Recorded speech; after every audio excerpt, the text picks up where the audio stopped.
आप देख रहे हैं इंडिया न्यूज मध्य प्रदेश छत्तीसगढ़ में। आपके साथ तरन्नुम जहां शेख। बुलेटिन की शुरुआत फटाफट अंदाज में। आज दुर्गार बेंतरा दौरे पर सीएम भूपेश बघेल नवागढ़ में आयोजित बाबा गुरु घासीदास लोक महोत्सव और जयंती समारोह में होंगे शामिल।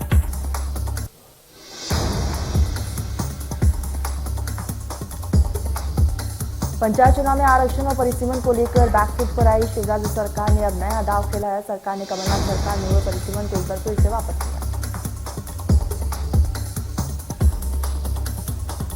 इसके लिए नया अध्यादेश लागू किया गया है। इसकी अधिसूचना पंचायत एवं ग्राम विकास विभाग में गुरुवार देर शाम जारी की गई है।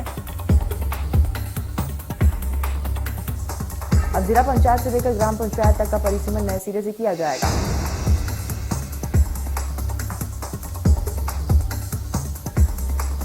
कोरोना पर एक्शन में सीएम शिवराज सिंह चौहान अधिकारियों को दिए दिशा निर्देश। टेस्टिंग कराने समेत सभी व्यवस्थाएं करें दुरुस्त। रायपुर में प्रदेश कांग्रेस का मौन प्रदर्शन। आज सीएम भूपेश बघेल की पीठ मोहन मरकाम होंगे शामिल। गांधी हमारे अभियान नाम से कार्यक्रम।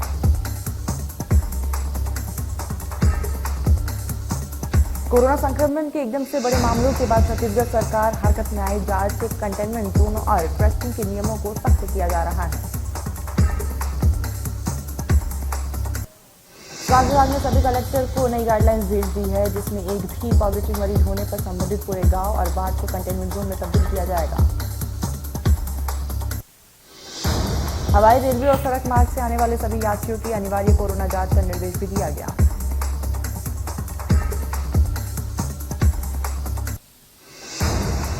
कालीचरण को 2 दिन की पुलिस रिमांड पर भेजा गया। रायपुर के धर्म सांसद में राष्ट्रपिता महात्मा गांधी पर की गई थी अभद्र टिप्पणी। सीएम भूपेश का बीजेपी पर पलटवार।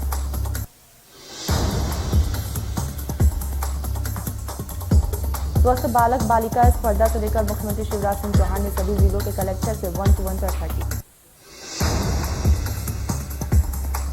इस कार्यक्रम में जनप्रतिनिधियों, समाजसेवी संस्थाएं और अन्य लोगों को जोड़ने की बात कही गई है। इसके साथ ही सीएम ने कहा है कि ये पीएम मोदी का महत्वाकांक्षी कार्यक्रम है जो बच्चों को कुपोषण से बचाएगी। कोरोना पर सीएम शिवराज ने की बड़ी बैठक में मंत्रियों के साथ कलेक्टर कमिश्नर भी रहे मौजूद, जिसे सीएम ने तमाम दिशा निर्देश इस दरमियान दिए। कोविड के मरीजों को कोविड केयर सेंटर में रखे। सीएम ने कहा है कि फीवर क्लिनिक एक्टिव कर दे और सीएम ने कहा है कि इंदौर को सबसे ज्यादा सतर्क रहने की जरूरत है।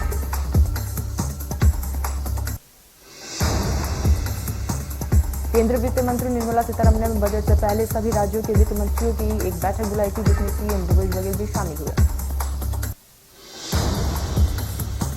बैठक के बारे में मीडिया को जानकारी देते हुए सीएम ने बताया कि उन्हें सबसे पहले बोलने का मौका दिया गया और उन्होंने बजट को लेकर कई सुझाव भी दिए।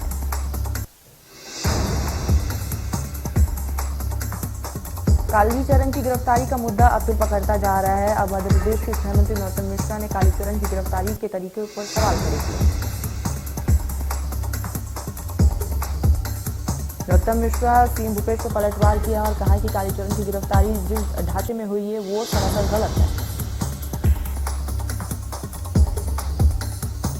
कालीचरण की गिरफ्तारी पर गरमाई मध्य प्रदेश छत्तीसगढ़ की सियासत। गृह मंत्री नरोत्तम मिश्रा ने बताया इंटरस्टेट नियमों का उल्लंघन।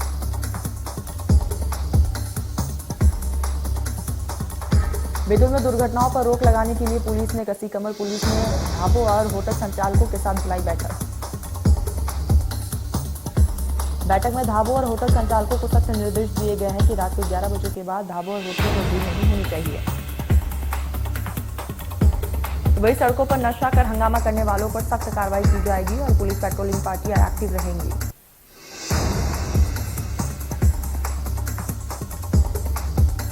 सिद्धि के पंचमांचल अल्ट्राटेक सीमेंट प्लांट के हॉस्पिटल विभाग की बड़ी लापरवाही सामने आई है। अल्ट्राटेक सीमेंट प्लांट के हॉस्पिटल की वजह से 6 महीने के मासूम की जान चली गई। बच्चे के परिजनों ने सुबह 8 बजे एम्बुलेंस की मांग की थी, लेकिन हॉस्पिटल द्वारा 1 बजे एम्बुलेंस भेजा गया। कोरोना की तीसरी लहर आने में भले ही वक्त हो, लेकिन सबसे पहले ग्वालियर अंचल में सरकारी और निजी स्तर पर तैयारियां जोरों पर हैं। इसके लिए एक फील्ड फोर्स तैयार भी किया गया है जो कोरोना की तीसरी लहर से निपटने में सक्षम है। ये कोरोना के BISM के चेयरमैन सुनील राठौर का। वहीं केंद्रीय मंत्री प्रहलाद पटेल ने मानवता की सेवा कर रहे नर्सिंग छात्रों का उत्साहवर्धन करते हुए उन्हें मानवता का सच्चा सेवक बताया। कालीचरण की गिरफ्तारी पर पूर्व वित्त मंत्री तरुण मनोज का बड़ा बयान सामने आया, जिसमें उन्होंने कहा है कि मैं महात्मा गांधी से प्रदेश की जनता की तरफ से माफी मांगता हूं। कालीचरण ने महात्मा गांधी का अपमान किया है। इसके साथ ही उन्होंने गृह मंत्री नरोत्तम मिश्रा पर भी हमला बोला।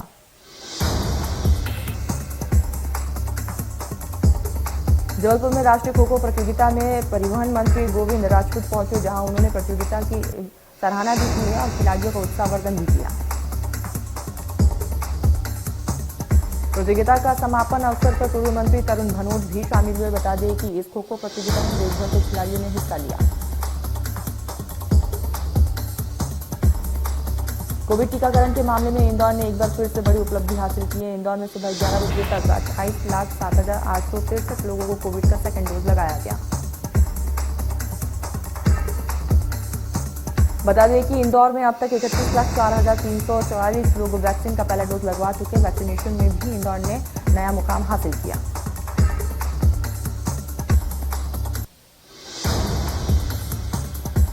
बिलासपुर में स्मार्ट सिटी की तर्ज पर लगातार निर्माण कार्य कराए जा रहे हैं, लेकिन सालों पुराने इलाकों में अतिक्रमण की वजह से यातायात समेत कई दिक्कतों का सामना करना पड़ रहा है, जिसे देखते हुए बिलासपुर नगर निगम का अतिक्रमण दस्ता पूरे शहर में अवैध कब्जे के खिलाफ कार्रवाई करता हुआ भी नजर आ रहा है। शहर का समिश्री बाजार में मेन रोड पर कब्जा किया गया था। इसे देखते हुए आज नगर निगम बिलासपुर और यातायात की संयुक्त टीम द्वारा कार्रवाई को अंजाम दिया गया और अवैध अतिक्रमण को हटाया गया। बालाघाट जिले में शासकीय भूमि पर अतिक्रमण करने वाले 3 स्थानों पर प्रशासनिक बुलडोजर चलाकर 94 लाख से अधिक रुपए की कीमती जमीन को यहां पर मुक्त करा लिया गया है।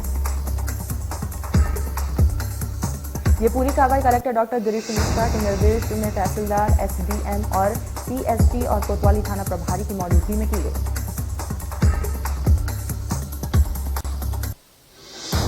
पंखाजोर के विभिन्न क्षेत्र में बीती रात को हुए एकत्रित आपदा से क्षेत्र में जमकर उत्पात मचा है, जिससे क्षेत्र के सैकड़ों किसानों की फसलें बर्बाद हो चुकी हैं। आपदा से हुए नुकसान को लेकर ग्रामीणों ने प्रशासन से मुआवजे की मांग की है। देर रात में ही पंखाजोर तहसीलदार शेखर मिश्रा अपने प्रशासनिक टीम के साथ मौके पर पहुंचे निरीक्षण किया। तहसीलदार ने ग्रामीणों को आश्वासित किया है कि निश्चित तौर पर ग्रामीणों को राहत पहुंचाया जाएगा। वहीं पूरी घटना की जानकारी के बाद क्षेत्र में तमाम राजनीतिक पार्टियां भी पहुंच रही हैं।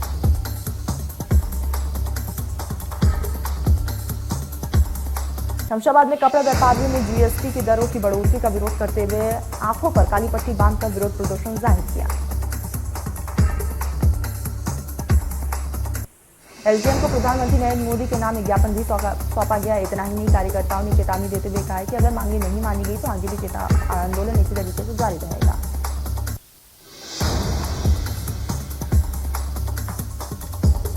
भोपाल की बिरसिया में प्रांतीय स्वयं सहायता समूह ने SDM के नाम ज्ञापन सौंपा। ज्ञापन में उन्होंने मध्य प्रदेश शासन द्वारा नवंबर से 50% के हिसाब से मध्याह्न भोजन कराने का आदेश जारी किया गया था,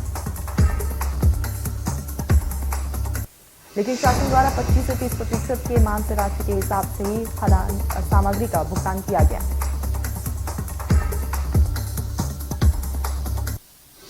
प्रदेश सरकार के जल संसाधन मंत्री तुलसीराम सिलावट और उच्च शिक्षा मंत्री डॉक्टर मोहन यादव ने अस्थायी डैम का निरीक्षण किया।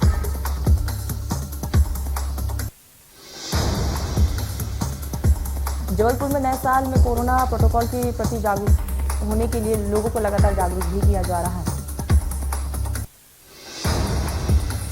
उनका कहना है कि कोरोना की दूसरी लहर में उन्होंने देखा था कि जब हर व्यवस्था बौनी साबित हो गई थी, ऐसे में तीसरी लहर न आए, इसको लेकर लोग लगातार जागरूक हो रहे। कोरोना को लेकर लोगों ने शपथ भी ली।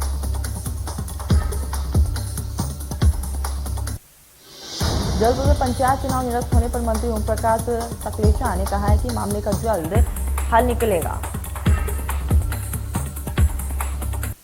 उन्होंने कहा कि बीजेपी हमेशा चुनाव के लिए तैयार है। ओबीसी वर्ग के लिए चुनाव को रोकना पड़ा, मामले का जल्द निकलेगा हल। जबलपुर से फर्जी लेटर पैड पर ट्रांसफर की सिफारिश का खुलासा हुआ है, जहां खुद के लेटर पैड के इस्तेमाल की खबर से 2 विधायक भड़क उठे। मामले में विधायकों के लेटर पैड का इस्तेमाल का सिफारिश की गई थी। विधायकों ने इन जालसाजों के खिलाफ कार्रवाई की मांग की।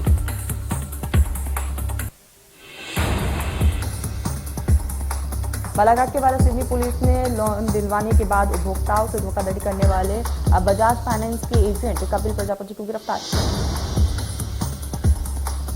पुलिस ने आरोपी कपिल के कब्जे से 2,20,000 रुपए भी जब्त किए। बातचीत में पुलिस उप निरीक्षक शशांक राणा ने बताया कि बीते जुलाई के महीने में बजाज कंपनी के एजेंट कपिल प्रजापति के खिलाफ कई केस दर्ज किए गए थे।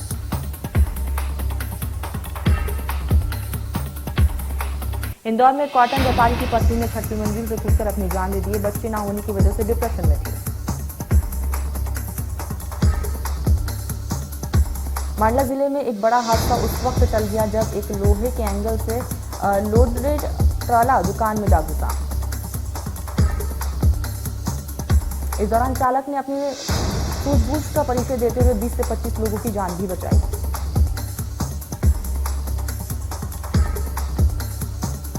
मध्य प्रदेश में एक बार फिर से बढ़ सकता है बिजली का दाम। फ्यूल कॉस्ट एडजस्टमेंट के जरिए दाम बढ़ाने की तैयारी में है विभाग। जनवरी में प्रति यूनिट पर करीब 6 पैसा देना पड़ सकता है। विद्युत नियामक आयोग से मंजूरी पर बढ़ेगी बिजली की दरें।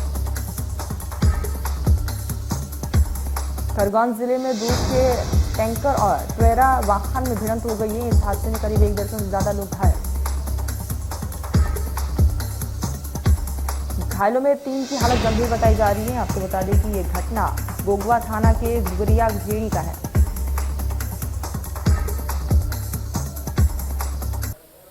भोपाल के माता मंदिर स्थित न्यू 98 ब्लॉक 7 में आधा दर्जन गाड़ियों को बदमाशों ने आग के हवाले कर दिया। फिलहाल पुलिस तफ्तीश में जुटी। मौके पर पहुंची फायर ब्रिगेड की टीम ने कड़ी मशक्कत के बाद आग पर काबू पाया है। फिलहाल पुलिस आरोपी की तलाश कर रही है।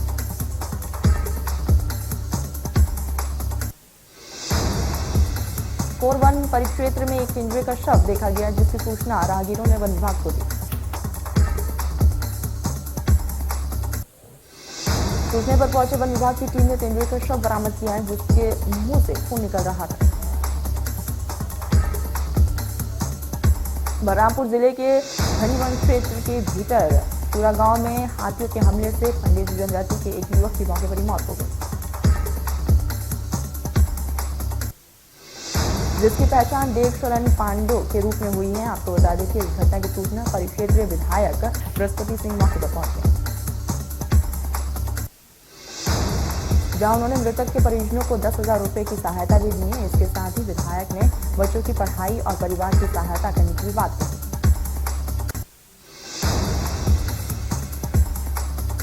जांजगीर चांपा जिले में मितानी ने संघ ने कोरोना प्रोत्साहन राशि का पैसा नहीं मिलने पर नाराजगी जाहिर की। भुगतान नहीं होने तक कोरोना संबंधी काम के बहिष्कार का यहां पर अल्टीमेटम भी प्रशासन को दिया है। तो वही कोरोना काल के दौरान राज्य सरकार द्वारा अप्रैल 2021 से सितंबर 2021 तक मितानिनों को 1,000 रुपए और मितानी में प्रशिक्षकों को 500 रुपए प्रति माह देने की यहाँ पर बात कही गई थी। जीएसटी काउंसिल की होगी बैठक। वित्त मंत्री निर्मला सीतारमण आज बैठक की अध्यक्षता करेंगी। आज अयोध्या जाएंगे अमित शाह। रामलला और हनुमानगढ़ी के करेंगे दर्शन। बीजेपी कार्यकर्ताओं में भरेंगे जोश। गृहमंत्री अमित शाह रामलला के मंदिर निर्माण कार्य की प्रगति को देखेंगे और पीएम मोदी को इसकी जानकारी भी देंगे। राम जन्मभूमि तीर्थ क्षेत्र के महामंत्री चंपत राय और ट्रस्ट के अन्य सदस्य समेत निर्माण समिति के चेयरमैन पूर्व आईएएस नृपेंद्र मिश्रा उनके स्वागत के लिए मौजूद रहेंगे। पंजाब के पटियाला में आम आदमी पार्टी के संयोजक और दिल्ली के मुख्यमंत्री अरविंद केजरीवाल शांति मार्च निकालेंगे। ये मार्च पंजाब की शांति और समृद्धि के लिए समर्पित है। मार्च सुबह 11:30 बजे के करीब पटियाला के शेरावाला गेट से शुरू होगा।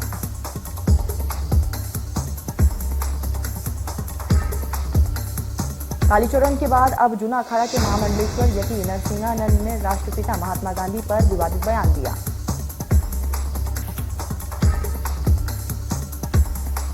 हरिद्वार से एक वीडियो जारी करते हुए कहा है कि हमने तय किया था कि गांधी के बारे में नहीं बोलेंगे, लेकिन आज मजबूर हैं। कानपुर जेल में बंद पीयूष जैन को बेचैनी की शिकायत हुई। बैरक में ही दी जा रही है दवाइयां।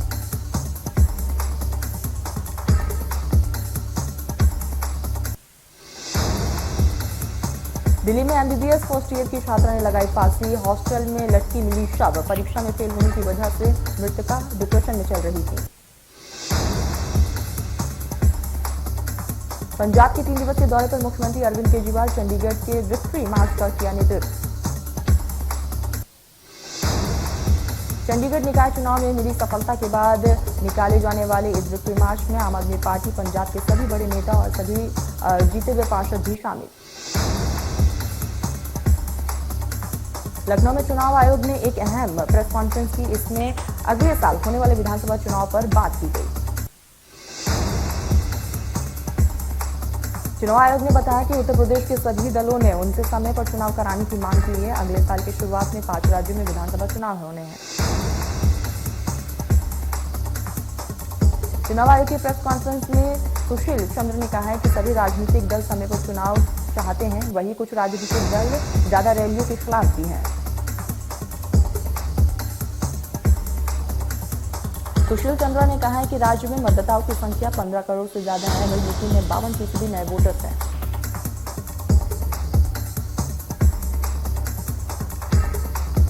बिहार में भी ओमिक्रॉन की एंट्री। दिल्ली से पटना लौटा 26 साल का युवक संक्रमित। देश में ओमिक्रॉन के 1000 के पार मामले पहुंच चुके। दिल्ली मुंबई में वायरस की रफ्तार लगातार बढ़ती जा रही है।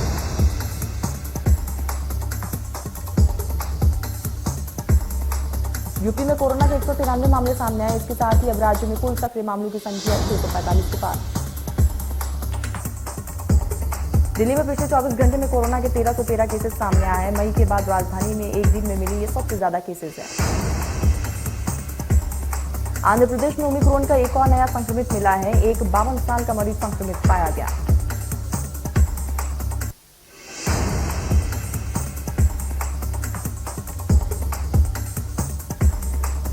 जम्मू कश्मीर में जैश ए मोहम्मद के 6 आतंकी और 2 अलग अलग मुठभेड़ में मारे गए हैं। मारे गए आतंकवादियों में से 4 की पहचान हो चुकी है।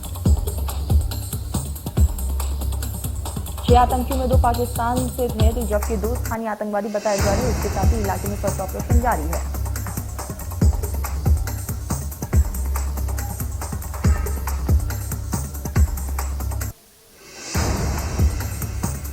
कैप्टन रोहित शर्मा ने नहीं किया फिटनेस टेस्ट। 24 घंटे में होना है टीम सिलेक्शन।